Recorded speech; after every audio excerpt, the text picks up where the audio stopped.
Hello everyone, welcome to exam Guruji. আজকের ভিডিওতে আমরা আলোচনা করব কিভাবে পড়াশোনায় কনসেন্ট্রেশন বাড়াতে হবে, অর্থাৎ পড়াশোনায় কিভাবে মনোযোগী হতে হবে। তো ভিডিওটি আপনারা শেষ পর্যন্ত দেখবেন।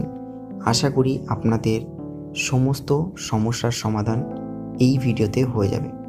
ছাত্রছাত্রীদের সবথেকে বড় সমস্যা হচ্ছে পড়াশোনায় কনসেন্ট্রেশন বা পড়াশোনা মনে রাখা। ছাত্রছাত্রীরা যতই পড়ুক না কেন কিংবা পড়ার চেষ্টা করুক না কেন, তারা সবসময় অসফল হয় পড়াশোনায় কনসেন্ট্রেশন বজায় রাখতে। তো আমরা কেন পড়াশোনায় কনসেন্ট্রেশন বা মনোযোগী হতে পারি না? কেন আমরা বারবার ডিস্ট্রাক্ট হই পড়াশোনা থেকে? কেন পরীক্ষা এসে গেলেও আমাদের সিলেবাস শেষ হয় না? কেন মাথায় একটি চাকরি পাওয়ার চাপ থাকলেও আমরা পড়াশুনো করে উঠে চাকরি পাওয়ার জন্য নিজেকে প্রস্তুত করতে পারি না? সেটি নিয়ে আজকে আমাদের এই ভিডিও। প্রথমে আমরা কারণ খুঁজব, কেন আমাদের পড়াশোনা করতে হয়। তো আমরা কারণ ছাড়া কোনো কিছুই করি না। তো পড়াশুনো আমাদের খুঁজতে হবে কেন আমরা পড়াশুনো করব। দেখুন, আপনি একটি মুভি দেখছেন কিংবা গান শুনছেন কিংবা ফেসবুক হোয়াটসঅ্যাপ ঘাঁটছেন, তখন আপনাদের এনার্জির অভাব হয় না। কেন? কারণ আপনি এটা স্ব ইচ্ছায় করছেন, এটিতে আপনার ইন্টারেস্ট আছে। কিন্তু পড়াশোনায় কোনো ইন্টারেস্ট নেই। পড়াশোনা একটি বোরিং সাবজেক্ট, অর্থাৎ বোরিং বিষয়। পড়াশোনা করতে কারোর ভালো লাগে না।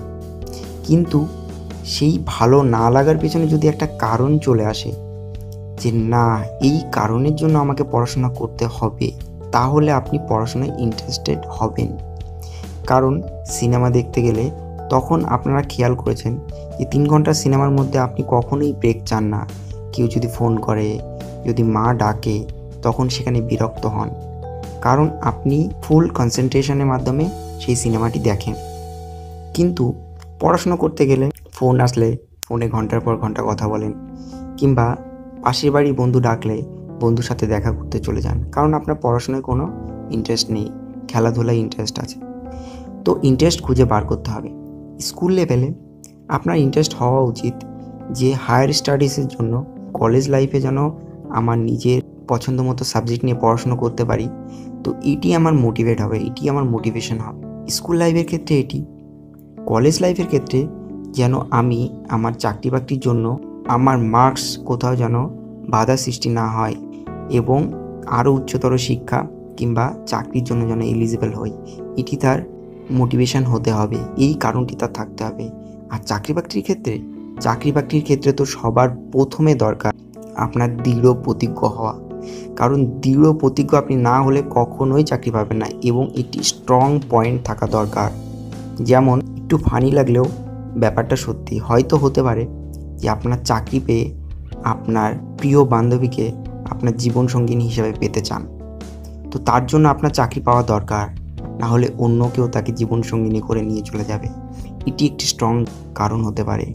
কিংবা আপনার কুঁড়ে ঘর থেকে একটি প্রাসাদ তৈরি করার স্বপ্ন আপনাকে চাকরির পথে এগিয়ে নিয়ে যেতে পারে। কিংবা আরও অনেক কিছু স্ট্রং কারণ আপনার থাকতে হবে পড়াশোনার জন্য, তাহলেই আপনার পড়াশোনার প্রতি কনসেন্ট্রেশন বাড়বে। 2 নাম্বার পয়েন্ট, ডিস্ট্রাকশন। পড়াশোনা করতে গেলে সবসময় কি হয়, আমরা ডিস্ট্রাক্ট হয়ে যাই, অর্থাৎ অন্যদিকে মনোযোগী হয়ে যায় পড়াশোনা বাদে। বর্তমান যুগে এর কারণ হতে পারে mobile phone, laptop, internet, TV ইত্যাদি ইত্যাদি। তো চেষ্টা করবেন পড়াশোনার সময় যেন ডিস্ট্রাক্ট না হওয়ার। মোবাইলটাকে যদি পারেন তাহলে ফ্লাইট মোড অন করে দূরে রেখে দেবেন। কাছে রাখলেই মোবাইল আপনার ঘাঁটতে ইচ্ছা করবে। যদি পারেন তাহলে মোবাইলটাকে পাশের ঘরের চার্জিং পয়েন্টে চার্জ দিয়ে আপনি এই ঘরে এসে পড়তে পারেন। আর ল্যাপটপকে বন্ধ রাখবেন। আর চেষ্টা করবেন টেবিলে বসে পড়ছেন, তার পাশে যেন কোনো উইন্ডো না থাকে, কারণ পড়তে পড়তে হয়তো বাইরের দিকে, আকাশের দিকে তাকিয়ে হয়তো আপনার সময় কেটে যাবে ভাবনা চিন্তায়।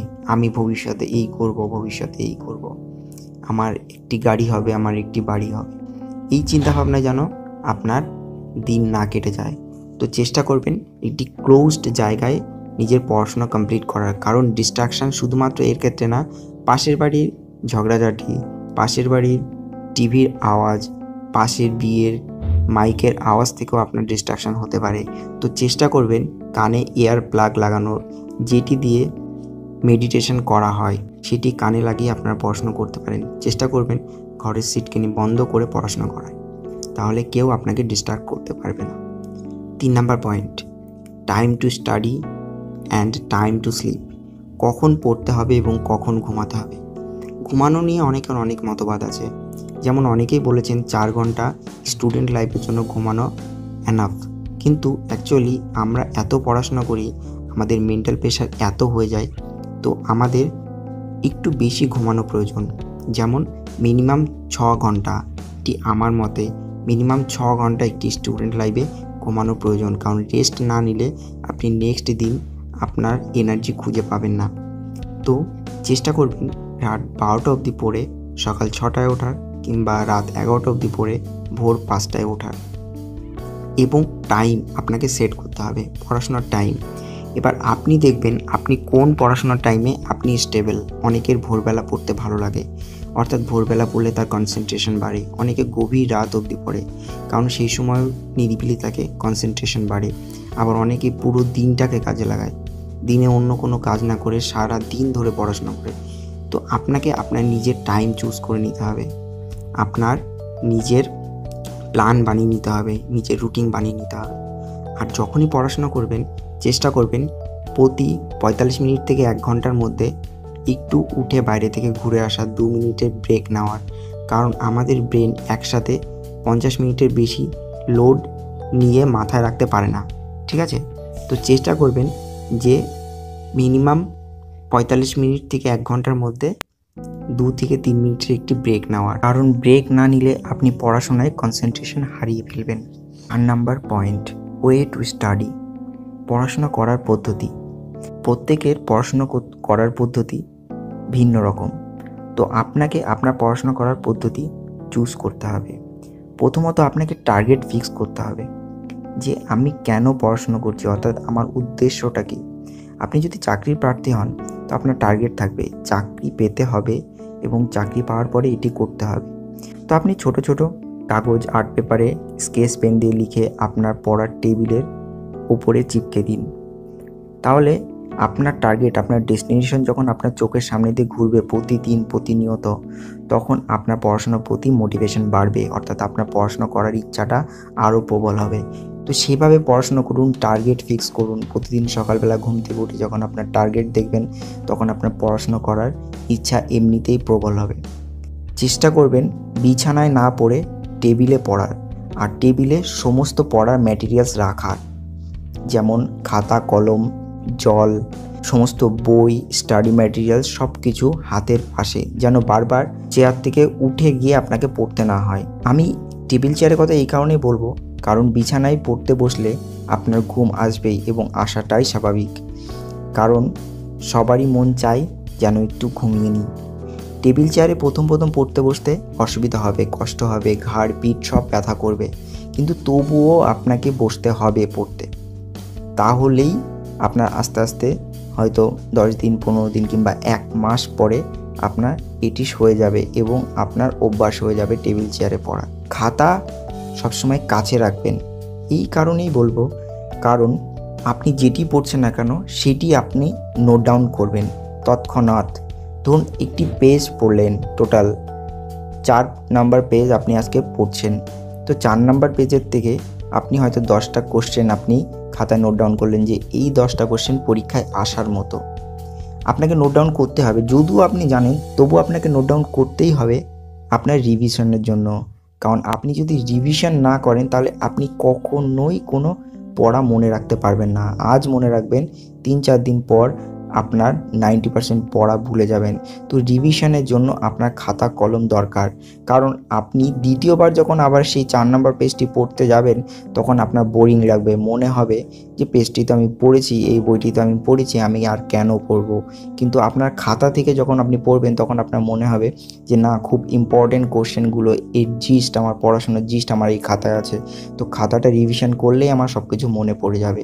তো রিভিশন করাটা দরকার এবং খাতায় নোট ডাউন করাটা দরকার সবার প্রথমে। এবার বলবো গেমিং প্ল্যানের সম্পর্কে। ইউটিউবে অনেক ভিডিও আছে যে ভিডিওতে বর্ণনা করা হয়েছে যে গেমিংয়ের মাধ্যমে পড়াশোনা চালিয়ে যেতে হবে। অর্থাৎ আপনাকে একটি টার্গেট ফিক্স করতে হবে যে 2 ঘন্টার মধ্যে আমি 4টে চ্যাপ্টার শেষ করব, তাহলে আমি নিজেকে রিওয়ার্ড দেবো।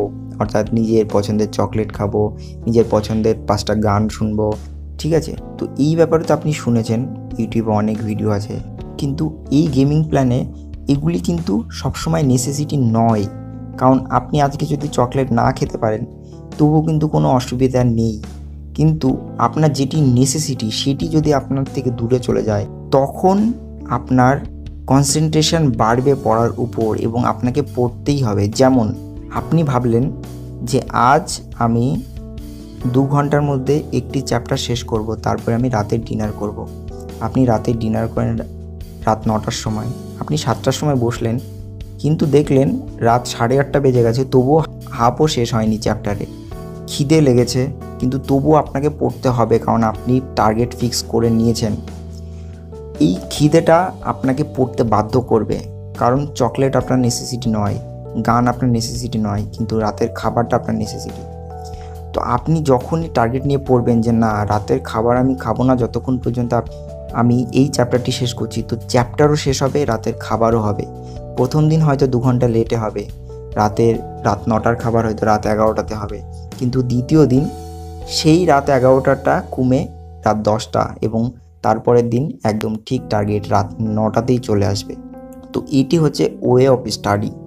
ওয়ে অফ স্টাডিটা আপনার ঠিক করতে হবে রুটিন ওয়াইজ। সকালবেলা ঘুম থেকে উঠে ঠিক করে নিতে হবে আজ আমার এই জিনিসগুলো পড়তে হবে, এই জিনিসগুলো পড়ে আজকে আমাকে কভার করতে হবে, তাহলে আপনি পারবেন।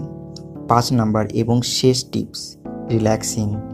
আপনার রিল্যাক্স হওয়া দরকার, সবসময় পড়াশুনো নয়, আপনার রিল্যাক্স হওয়া দরকার। আপনার ফ্যামিলির সবার সাথে ইন্টারাকশান দরকার, মা বাবার সাথে গল্প করা দরকার, বন্ধু বান্ধবদের সাথে গল্প করা দরকার, মেশা দরকার, এবং আপনার সাথে পড়াশোনা করছে এমনদের সাথেও মেশা দরকার।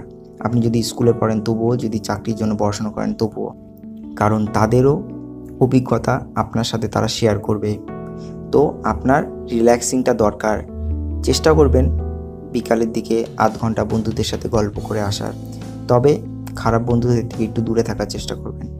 মা বাবার সাথে গল্প করবেন, তারা তাদের লাইফের এক্সপিরিয়েন্স আপনার সাথে শেয়ার করবে।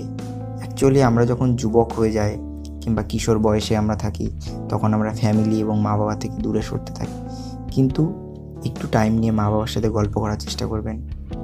দেখবেন আপনার মন এমনিতেই ভালো হয়ে গেছে, পড়াশোনায় এমনিতেই মন বসেছে।